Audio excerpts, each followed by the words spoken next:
Hello বন্ধুরা, welcome back to my channel. Jiya লাইফস্টাইলের পক্ষ থেকে তোমাদেরকে অনেক অনেক ভালোবাসা। এই দেখো, আমার মেয়ে আর আমি পুরো রেডি হয়ে গেছি।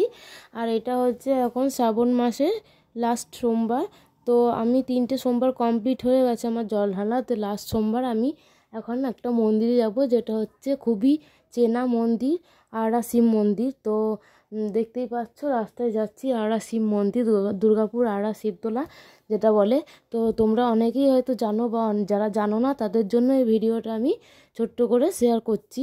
তো তোমাদের কাছে একটাই অনুরোধ, তোমরা স্কিপ না করে পুরো ভিডিওটাই দেখতে থাকো। তো রাস্তায় যেতে যেতে বাইকে বা গাড়িতে যে কোনো রাস্তায় যাওয়ার সময় ভিডিও করা, ফোন নিয়ে ভিডিও করা উচিত না।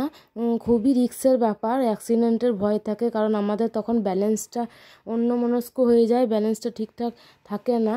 তো তবুও সবার কাছে একটাই রিকোয়েস্ট, তোমরা ভিডিও করো, রাস্তায় যেতে যেতে করো অবশ্যই, কিন্তু সাবধানতার সাথে করো, এটাই আমার অনুরোধ। তো যতই হোক এইটুকু রিস্ক তোমাদেরকে নিতেই হবে, না তোমরা ভিডিও করতে পারো। যেহেতু ইউটিউব চ্যানেল খুলেছি, ইউটিউবে ব্লগ করি, তাই তোমাদের সাথে ভিডিও পৌঁছে দেওয়ার জন্য, তোমাদের সাথে ভিডিও শেয়ার করার জন্য এইটুকু রিস্ক নিয়েই ফেললাম। তো ভিডিও করছি, তো চলো এবার তোমাদের সাথে শেয়ার করবো আড়া শিব মন্দির। তো এই দেখো রাস্তায় যেতে যেতে কত ভক্তদের, আমি আমার মতো মহাদেবের ভক্তদের পেয়ে গেছি। তো দেখতেই পাচ্ছ বন্ধুরা, কত ভক্ত রাস্তায় যাচ্ছে। এরা সব জয়দেব, দুর্গাপুর জয়দেব কেন্দুলি মেলা যেটা বলে, জয়দেবে তোমরা অনেকেই জানো। তো সেখান থেকে এরা ভোর ভোর অন্ধকারে সেখানে স্নান করে জল তুলে পায়ে হেঁটে আড়া শিব মন্দিরে যাচ্ছে। দেখতেই পাচ্ছ এতটা কষ্ট করছে মহাদেবের মাথায় জল ঢালবো বলে। তাহলে তোমরা এখানেই ভাবো কত মহাদেবের ভক্ত। সত্যি মহাদেবকে সবাই কত ভালোবাসেন।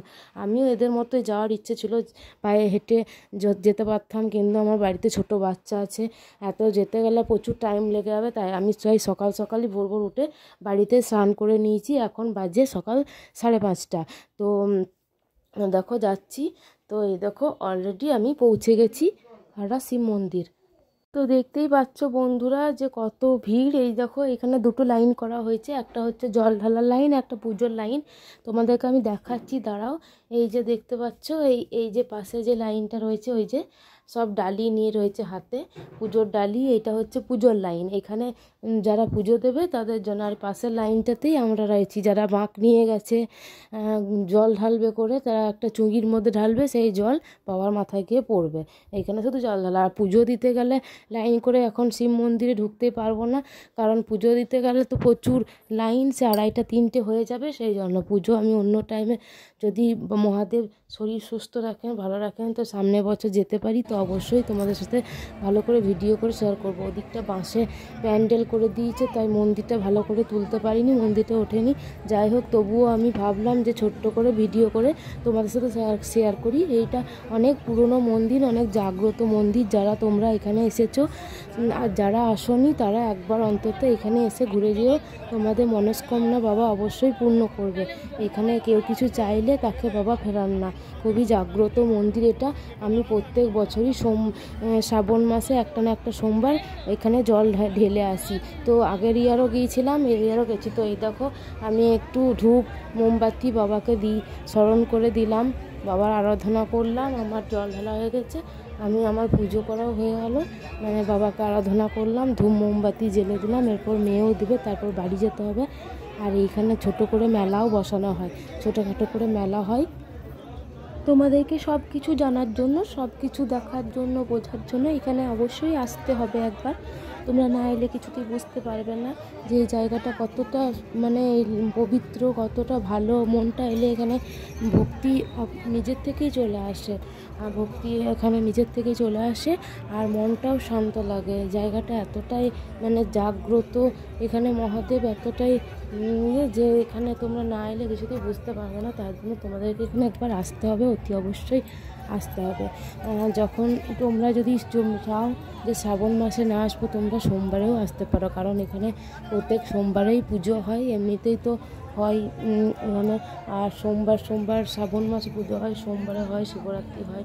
তো মেয়েরও পুজো করা হয়ে গেল, দেখতেই পাচ্ছ। এই যে ও ধূপ দিচ্ছে, ধূপকাঠি মোমবাতি সব দিল। এরপর আমরা বাড়ি যাব, বাড়ি যেতে হবে। আর এইখানে যারা উপোস দিয়ে আসে জল ঢালে সবার জন্য এখানে ভোগের আয়োজন করা হয়, খিচুড়ি, পায়েস, সবজি, তারপরে এখানে অনেক কিছু করা হয়, লুচি, বোঁদে, আলুর দম। আমরা আগের বছর এসেছিলাম, তো সেটা 10টার পর দেওয়া হয়। আর আমরা তো সকালেই চলে এসেছি, 5:30 6:30টার মধ্যে আমাদের সব কমপ্লিট হয়ে গেছে, এতক্ষণ তো থাকা সম্ভব না, তাই আমাদের প্রসাদটা কপালে জুটলো না এই বছর। যাই হোক, সেটা কোনো বড় ব্যাপার না, আমরাও জল ঢালতে পেরেছি, আসতে পেরেছি, এটাই বড় ব্যাপার। আমি প্রত্যেক বছর আসি, এখানে না এলে মনটা ভালো লাগে না, তো আসতে পেলাম, আমার মনটা ভালো হয়ে গেছে। প্রসাদ তো অন্যবারেও খেতে পারবো, প্রত্যেক বছরই তো এখানে হবে, আর প্রত্যেক বছরই আমি এখানে আসি। এখানে ছোট্ট করে মেলাও বসানো হয়, দেখতেই পাচ্ছ। তোমাদের সাথে সেই মেলাটা আমি শেয়ার করলাম একটু ছোট্ট করে, দেখতে পাচ্ছ অনেক রকমের জিনিস এখানে থাকে। তো সেই সব কিছু দেখার জন্য তোমাদেরকে অবশ্যই আসতে হবে। আমি যে মেলাতেই যাই টুকটাক জিনিস কিনে থাকি। আর এই মেলাটাও বরকে বললাম যে 2-1টা জিনিস তুমি আমার জন্য কিনে নিয়ে আসো, ততক্ষণ আমি এই ভিডিওটা একটু ব্লগ করি, তো সেই জন্য ভিডিওটা করে নিই। সেই জন্য ওরা যখন কি জিনিস কিনতে গেছে আমার মেয়ে আর বর, তখন আমি একটু ছোট্ট করে ভিডিওটা তোমাদের সাথে করে দেখিয়ে দিলাম, শেয়ার করে। এই দেখো কত জিনিস, এখানেও অনেক দোকানদানি বসিয়েছে, দেখতে পাচ্ছ চারিদিকেই দোকান আছে। পুরোটা করা তো সম্ভব না, আমি ছোট্ট করে তোমাদের সাথে শেয়ার করলাম। তো দেখো বন্ধুরা, সেই জন্য বলছি এই মন্দিরটা খুবই জাগ্রত, দুর্গাপুর আড়া শিব মন্দির। অবশ্যই তোমরা একবার এসো, যারা আসোনি তারা অবশ্যই একবার এখানে এসে ঘুরে যেও, মনটা খুব ভালো লাগবে। ওকে বন্ধুরা, ভিডিওটি এই পর্যন্তই। ভালো লাগলে অবশ্যই লাইক, কমেন্ট, শেয়ার করো। আর চ্যানেলটি সাবস্ক্রাইব করা না থাকলে চ্যানেলটি সাবস্ক্রাইব করে পাশে থেকো। আর সুস্থ থেকো, ভালো থেকো অবশ্যই। আর আর হর হর মহাদেব সবাইকে।